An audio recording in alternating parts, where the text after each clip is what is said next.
I think to buy a business that doesn't work out. Um, if you look on the internet, you'll find anything between 50, that the failure rate of an acquisition is between 50 and 80% in this country, depending on what sector you look at, within 5 years of the acquisition taking place. It's a high risk strategy. Where it works extremely well.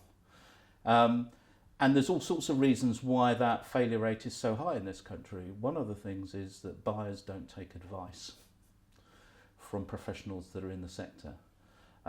They don't do their another reason, they don't do their due diligence detailed enough. Because most people who are selling probably won't tell you everything about their business. Like selling a second-hand car. They will tell you all the nice bits, all the bits that work well. What they often won't do is tell you the things that they're not happy with, the things that don't work well. So it is the buyer beware aspect. But there's a high failure rate. And some of the other area that comes in terms of costly mistakes is buying a business for ego.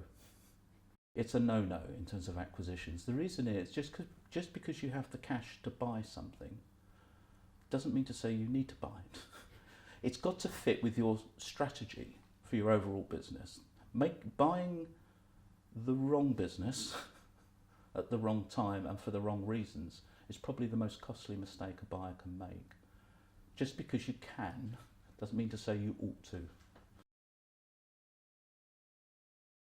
When you've got several £1,000,000 to spend or more, if you're in that lucky position of having surplus cash, just because you've got the cash to spend it wisely and make sure it's in keeping with what you want to achieve with your main business. Otherwise it could be a very costly distraction. We try to find out why they want to buy. Why don't they just set up in competition with existing players in the industry? We want to tease out their motivations for acquisition.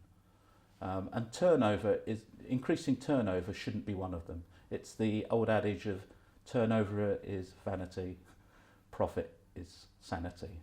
And if you make the wrong acquisition, your bottom line could go through the floor. Buying the wrong thing for the wrong reason.